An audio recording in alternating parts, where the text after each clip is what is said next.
Yo, konnichiwa minasan, selamat datang lagi di channel Edipeni, channelnya Kansusei atau X Magang. Oke, di video kali ini aku bikin konten CPS lagi ya, yaitu jawab pertanyaan subscriber. Di video kali ini aku jawab pertanyaan dari DM Instagram lagi. Di sekarang yang giliran pertanyaan tak jawab yaitu dari akun Dena Muhammad. Pertanyaannya gini, permisi Mas, Edi mau nanya, Permisi Mas, Edi mau nanya, saya punya lowongan TG untuk tahun depan dan saya masih belum ada dana ke Jepang dan kabar Jepang pun masih belum tahu kapannya dibuka untuk tahun depan. Kalau Masnya di posisi seperti saya, lebih baik tetap nekat daftar ke Jepang atau cari kerja dulu di Indo buat nabung sampai ada kabar Jepang buka. Nah, ini ceritanya dapat lowongan ya dari TSK ataupun dari PLPK ya. Nah, sebelum aku jawab video kali ini, jadi Dena Muhammad ini harus memposisikan diri terlebih dahulu. Kalau kamu newcomer atau ex magang. Nah, jadi akan aku jawab dari dua versi. Kalau memang kamu newcomer ataupun kamu ex magang ya. Jadi di sini mungkin ada yang lain yang nonton video ini memiliki keinginannya sama ya, masih bimbang karena kondisinya Jepang seperti ini dan dapat job, ingin lanjut atau enggak ya. Jadi untuk kamu dan untuk Dena Muhammad akan aku jawab di video ini, yaitu dua versi ya, jadi untuk yang newcomer atau yang ex magang. Nah, jadi buat kamu yang newcomer, kamu harus mempertimbangkan terlebih dahulu karena Jepang itu belum buka. Dan untuk proses TG itu untuk newcomer tuh lama sekali. Karena kamu harus mencapai level N4 atau JLPT Basic A2 untuk bahasa Jepangnya. Dan persyaratan selanjutnya yaitu skillnya, karena kamu harus punya skill SSW dulu baru bisa ikutan visa atau TG ini. Jadi proses kamu lama. Terus untuk posisinya Jepang memang seperti ini, Jepang masih belum buka. Nah, di sini aku saranin untuk belajar bahasa Jepang dulu, nggak apa-apa. Kamu ke LPK dulu atau belajar otodidak dulu nggak apa-apa ya. Untuk newcomer ya nggak apa-apa karena prosesnya lama, jadi kamu bisa belajar bahasa Jepang. Karena fleksibelnya ini untuk visa Toku Tegino ini nggak ada pelatihan daerah atau pelatihan pusat seperti magang. Kalau visa magang itu kamu harus pelatihan di suatu tempat tertentu dan kamu nggak boleh pulang, kamu harus fokus ke bahasa Jepang dan budaya Jepang itu. Nah, spesialnya di Toku Tegino ini nggak ada hal seperti itu.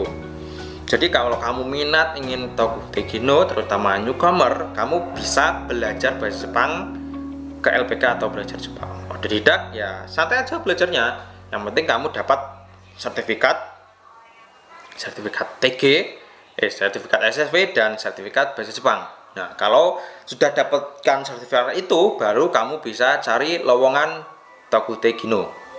Dan untuk masalah biaya, nah di dalam waktu 1 tahun ini kamu bisa sambil kerja, ya sambil ngumpulin biaya. Karena kalau untuk visa TG ini fleksibel, nggak ada ditentukan untuk pelatihannya. Ya, itu untuk jawaban yang newcomer ya. Jadi lanjut aja nggak apa-apa. Fokus aja untuk cari JLPT atau JFT Basic A2 dan SSW-nya. Jadi kalau sudah dapat itu baru cari job. Terus itu bisa kamu lakukan sambil bekerja. Itu untuk jawaban untuk yang newcomer. Dan untuk jawaban yang ex magang. Jadi apabila kamu ex magang, otomatis kamu sudah bisa bahasa Jepang atau bahkan sudah punya istilahnya Semonkyu atau SSW. Kalau belum punya ya cari dulu, otomatis ikutan tes. Nah, untuk yang ex magang ya kalau memang nggak ada dana ya lebih baik cari aja TSK yang tidak bayar atau biaya ditanggung perusahaan penerima. Karena banyak sekali TSK yang tidak membebankan biaya untuk pesertanya yang ingin masuk ke perusahaan tersebut.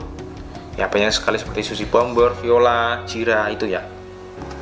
Nah, cari aja di internet atau cari informasi dari senpai-senpai kalian ya.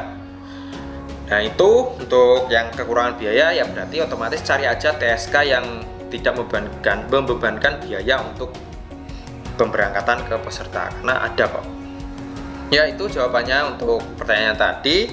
Bila kamu newcomer, fokus saja belajar bahasa Jepangnya, lanjut aja prosesnya, tapi sambil bekerja ya, karena kamu terkendala biaya. Dan untuk kamu apabila kamu ex magang, terus kamu belum punya SSW ataupun belum punya JLPT, ya ikutan tesnya, lanjut aja nggak apa-apa. Cari aja job yang biayanya gratis. Ya memang sulit, tapi karena kamu nggak punya biaya, ya otomatis kamu harus bersaing dengan beberapa orang yang ingin mendapatkan job tersebut. Beda lagi kalau job bayar, otomatis kamu bisa berangkat. Atau pilihan lain, karena visa TG ini fleksibel, jadi kamu bisa sambil kerja. Nah, setelah nanti dapat job dan bayar, otomatis kamu bisa membayarnya dengan uang yang hasil kalian kerja. Karena untuk job TG ini bayarnya setelah lulus seleksi atau setelah CO turun, itu baru bayar ya.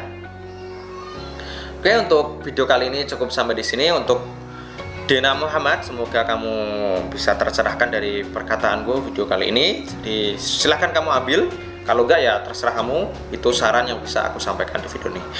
Oke, untuk konten CPS kali ini cukup sampai di sini. Buat teman-teman yang belum subscribe, dimohon untuk subscribe, karena tahun depan mudah-mudahan channel YouTube ini sampai 100.000 subscriber. Jadi aku mohon dukungannya buat teman-teman.